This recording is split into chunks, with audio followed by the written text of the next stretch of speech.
Bonjour, mon nom est Jean Béliveau et c'est le 12 août 2026 et j'ai ce discours pour vous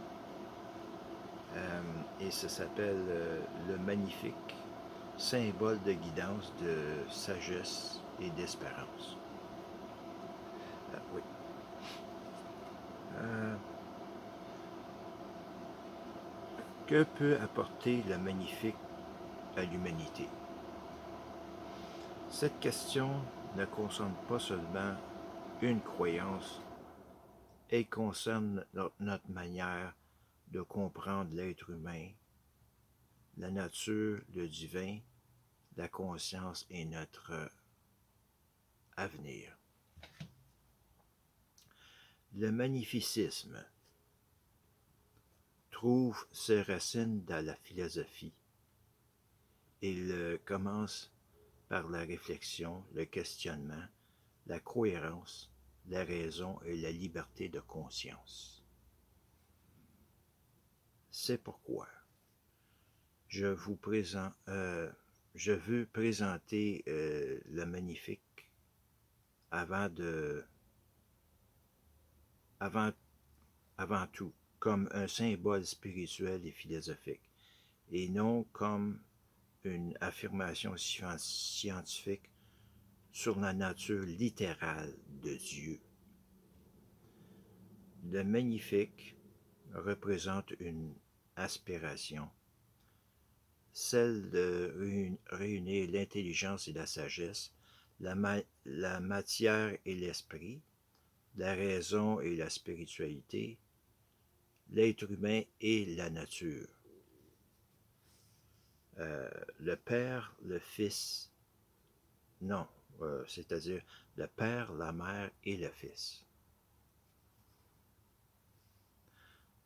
Dans la conception symbolique du magnificisme, trois principes peuvent représenter cette relation. Le Père est Dieu.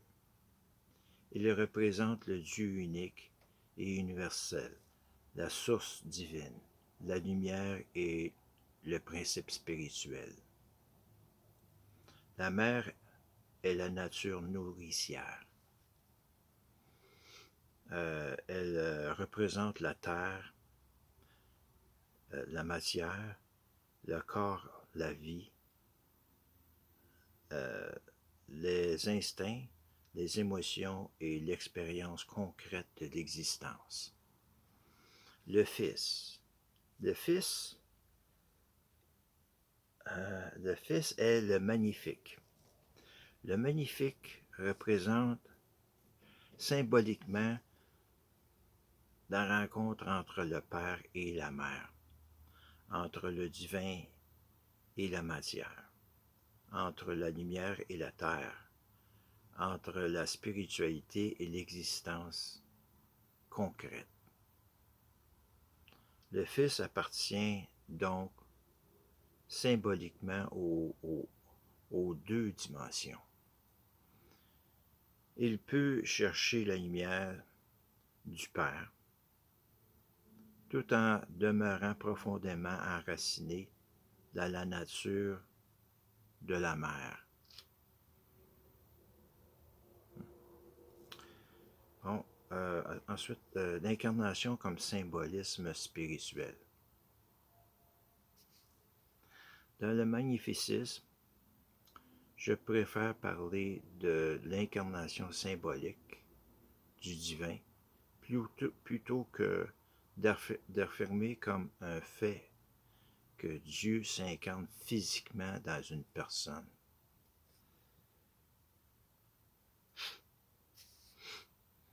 Cette incarnation symbolique peut être comprise, non, peut, peut être comprise selon différents degrés. Une personne peut se sentir très proche du divin. Une autre peut être davantage attachée à la nature et au monde matériel. Une autre peut rechercher un équilibre entre les deux. Et cette relation peut évoluer au cours d'une vie. Nous pouvons donc imaginer un continuum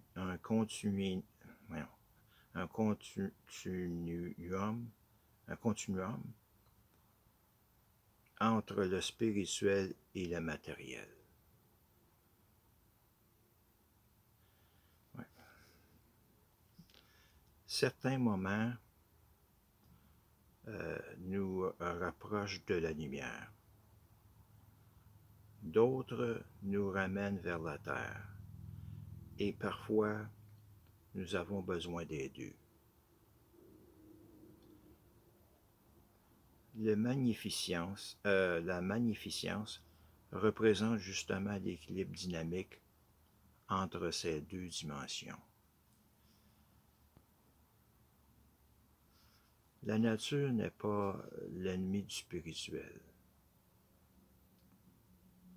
Il serait pourtant faux de considérer la nature comme une réalité inférieure ou comme une sorte d'enfer. La nature est la mère nourricière. Elle nous donne notre corps. Elle nous permet d'expérimenter la vie. Elle nous apprend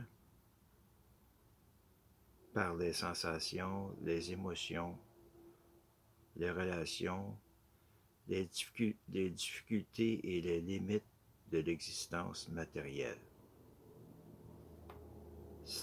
Certaines expériences matérielles peuvent même être nécessaires à notre développement.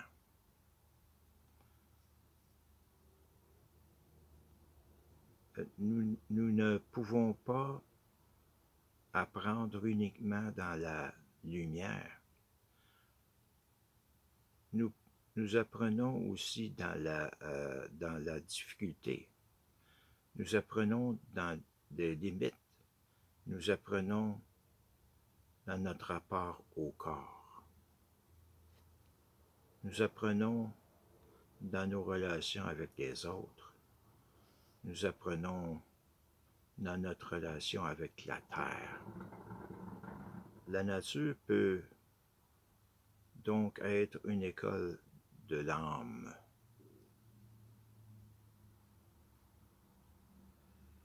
La magnificence comme équilibre. C'est ici que le concept de magnificence prend tout son sens. Être magnifique au sens magnifique,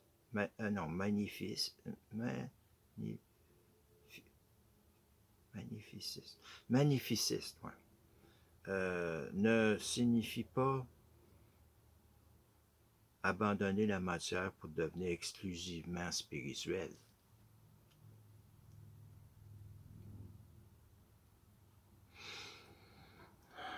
Cela ne signifie pas non plus d'abandonner la spiritualité pour vivre uniquement dans le monde spirituel, c'est-à-dire dans le monde matériel. Je me suis trompé. Cela signifie chercher l'équilibre. Le Père nous élève vers la lumière, la Mère nous enracine dans la réalité, le Fils apprend à réunir les deux. L'être humain devient alors un pont entre le monde matériel et le monde spirituel. Et peut-être est-ce précisément cette position intermédiaire qui fait de l'être humain un être capable de chercher le divin tout en vivant dans la matière. Le magnifique comme Seigneur symbolique. dans le magnificisme, le magnifique peut être appelé Seigneur. Dans le Seigneur n'est pas un... non. Mais le Seigneur n'est pas un maître qui possède les consciences. Il est un guide symbolique. Ah oui. Et il représente la responsabilité d'aider les autres à trouver leur propre chemin. Le véritable pouvoir spirituel n'est donc pas le pouvoir de contraindre, c'est le pouvoir d'inspirer. Ce n'est pas le pouvoir de décider à la place des autres, c'est le pouvoir de leur donner des moyens de mieux décider eux-mêmes. Bon, à ce temps, il y a le magnifique comme sauveur symbolique. Le magnifique peut également être considéré comme un sauveur symbolique. Mais le salut ne doit pas nécessairement être compris comme une intervention surnaturelle. Il peut commencer dans la vie présente. Sauver peut signifier aider quelqu'un à sortir de l'ignorance, de la haine, de la violence ou des responsabilités. Cela peut signifier retrouver sa dignité,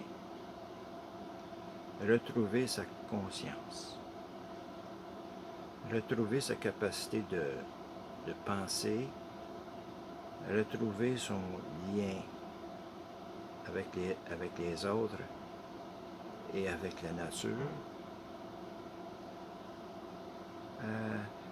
Le salut devient alors une transformation intérieure. Le guide ne sauve pas l'être humain en pensant à sa place. Il aide à devenir capable de mieux penser, de mieux aimer et de mieux choisir. Le passage vers l'au-delà. Mais une question demeure.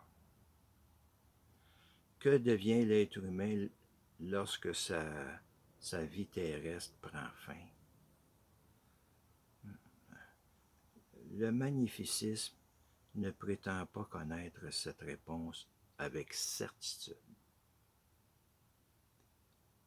Il peut cependant proposer plusieurs possibilités. Peut-être que l'âme rejoint Dieu. Peut-être qu'elle rejoint la lumière. Peut-être qu'elle retrouve ses proches et ceux qu'elle a aimés. Peut-être qu'elle découvre une autre dimension de l'existence.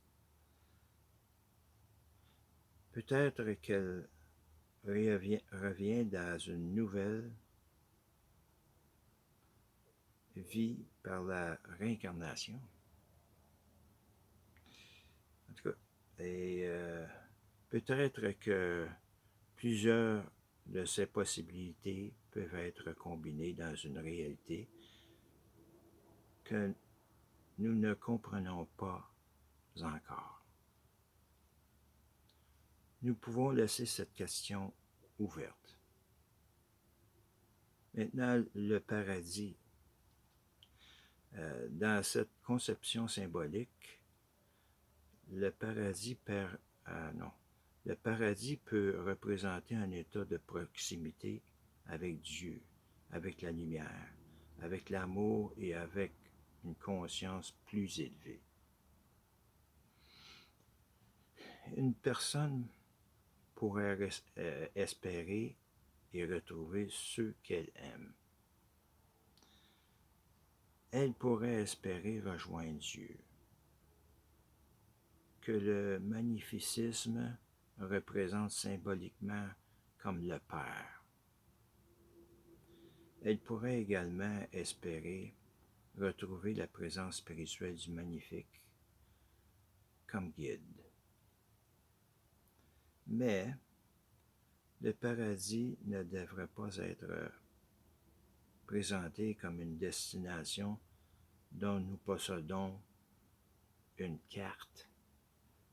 C'est une espérance.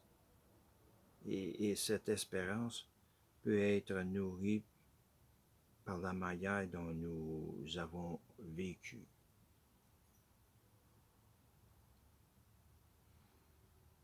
Le jugement.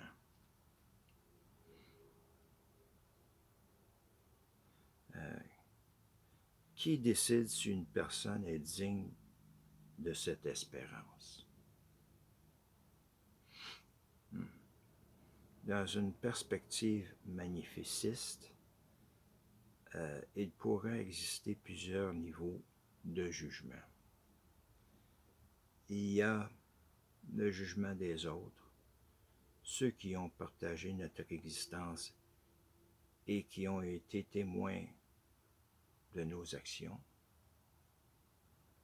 Il y a notre propre conscience, celle qui connaît nos intentions, nos erreurs, nos efforts et nos contradictions. Et il peut exister un jugement plus grand, celui de l'univers, du divin ou d'une réalité que nous ne comprenons pas. Mais le jugement le plus profond peut être celui que nous portons nous-mêmes. Lorsque nous sommes seuls avec notre conscience, nous savons souvent ce que nous avons réellement essayé de devenir. Le salut ne serait donc pas simplement une récompense extérieure. Il serait aussi une forme de réconciliation intérieure. L'enfer comme expérience d'apprentissage. Dans cette vision, l'enfer n'a pas nécessairement besoin d'être compris comme un lieu de torture éternelle. Mais on ne sait pas, mais en tout cas. Il peut être considéré symboliquement comme une étape d'apprentissage et de transformation.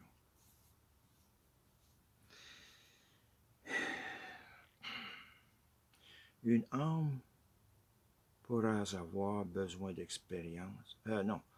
d'expérimenter davantage la dimension matérielle, les conséquences de ses choix, ses limites, ses erreurs ou certaines expériences qu'elle n'a pas encore comprises.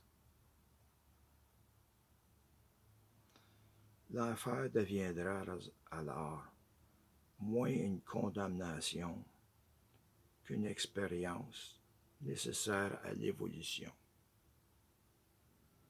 Cela ne signifie pas que la souffrance serait souhaitable. Cela signifie plutôt, dans une conception spirituelle de l'évolution, certaines expériences difficiles pourraient avoir une fonction d'apprentissage.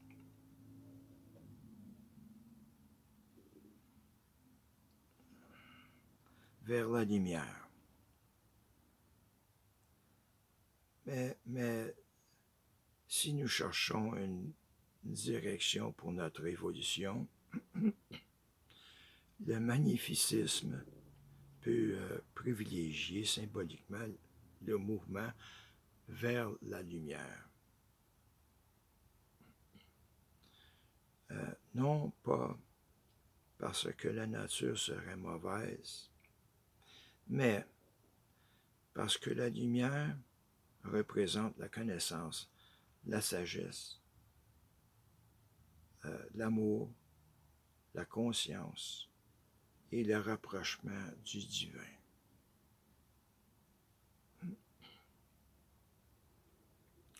La nature nous donne l'expérience. La lumière lui donne une direction. La matière nous enseigne. L'esprit nous élève. Et la magnificence consiste à apprendre à faire dialoguer les deux.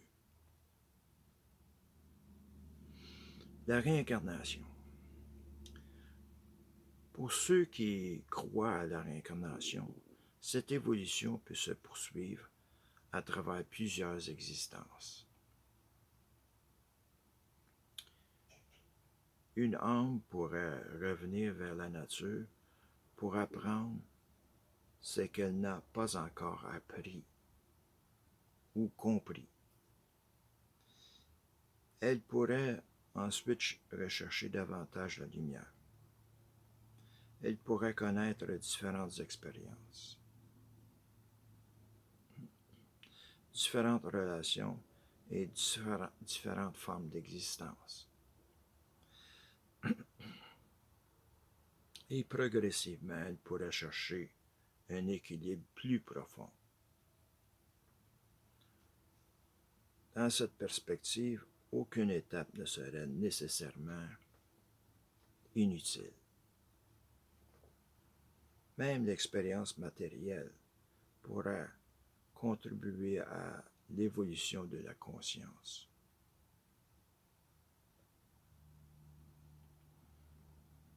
La destination ultime. On peut alors imaginer que l'évolution de l'âme se poursuit jusqu'à ce qu'elle atteigne une forme de rapprochement avec Dieu ou avec la lumière. Peut-être après plusieurs existences, peut-être après une seule, peut-être d'une manière complètement différente de ce que nous pouvons imaginer. Le magnificisme ne devrait pas prétendre connaître le mécanisme exact.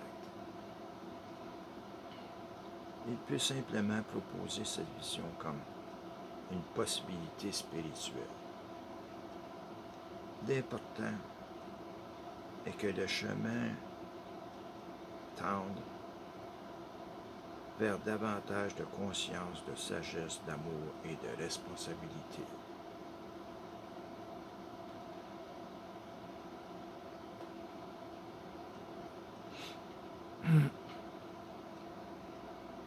Devenez soi-même magnifique.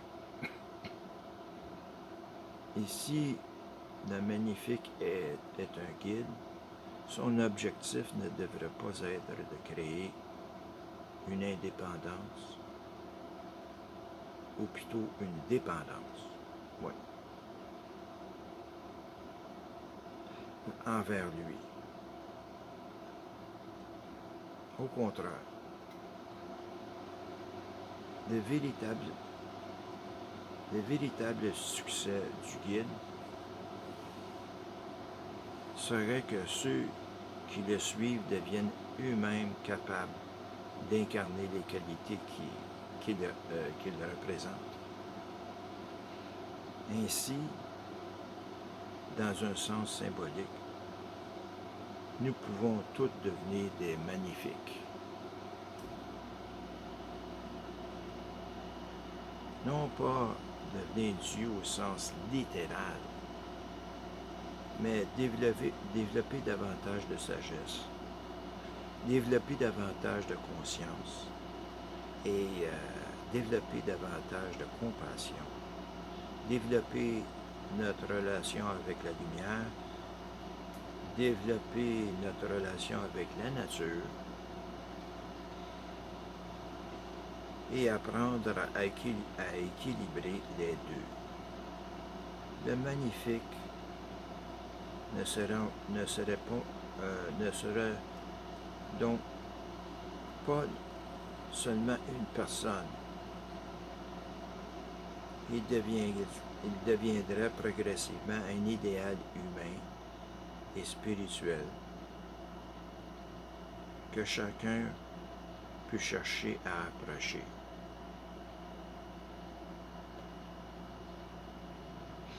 C'est ça, il deviendrait progressivement un idéal humain et spirituel que chacun peut chercher à approcher. Une spiritualité sans contrainte.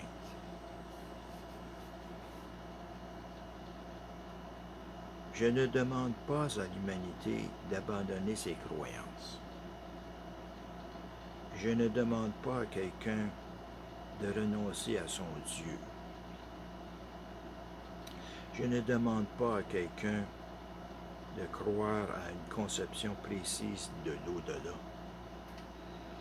Je propose une voie, une possibilité, une philosophie spirituelle.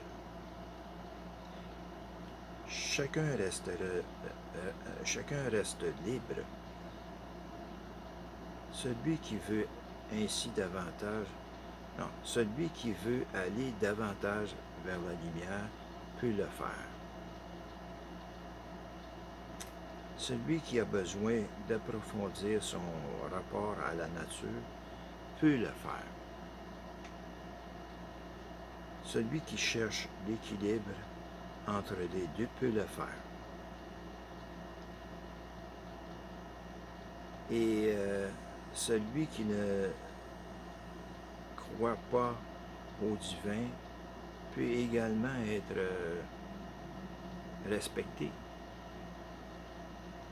La liberté de conscience demeure fondamentale. Une œuvre offerte à l'humanité.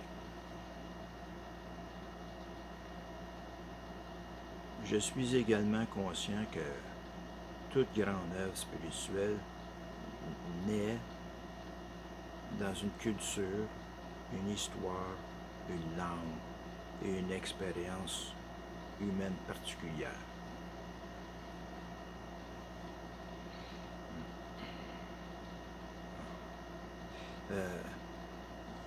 Je peux être fier de l'héritage culturel et philosophique européen auquel j'appartiens,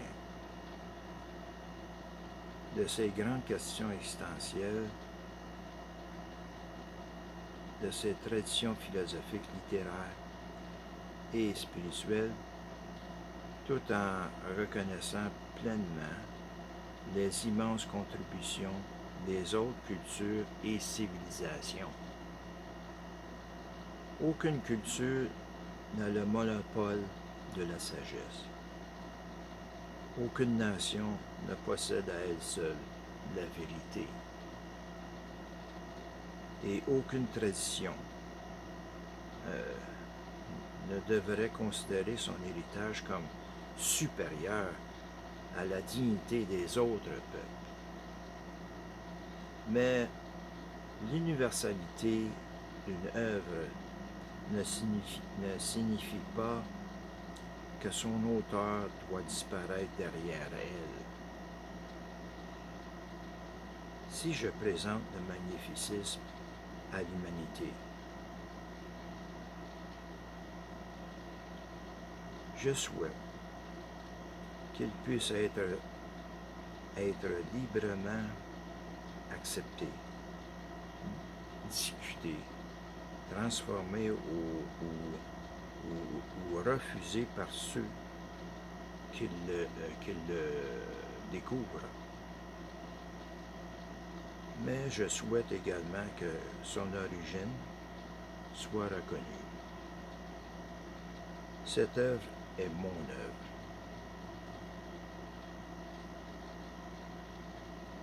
Je peux en être fier, sans prétendre être supérieur aux autres. Je peux demander qu'elle soit reconnue sans demander qu'elle soit imposée. Je peux offrir une vision à l'humanité tout en conservant le droit d'être identifié comme celui qui l'a conçu, développé et transmis. La reconnaissance de l'auteur n'est pas une demande de domination. C'est simplement la reconnaissance de l'histoire d'une œuvre.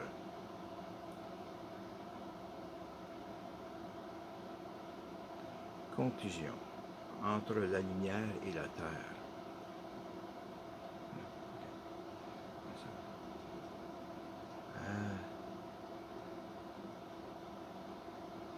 Peut-être est-ce finalement cela que représente le magnifique. Le Fils entre le Père et la Mère. La lumière entre le ciel et la terre. La spiritualité entre l'invisible et le monde concret.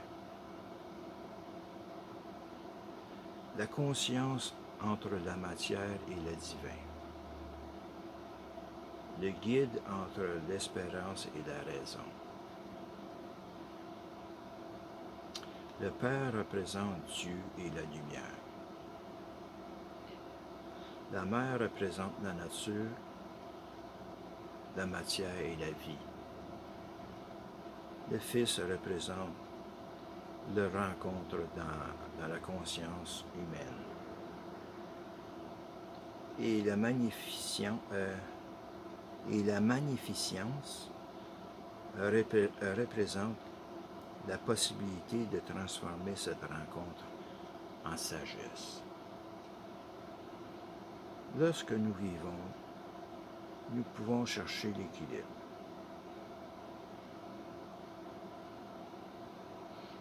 Lorsque nous souffrons, nous pouvons chercher ce que l'expérience nous enseigne. Lorsque nous mourons, nous pouvons conserver l'espérance. Peut-être retrouverons-nous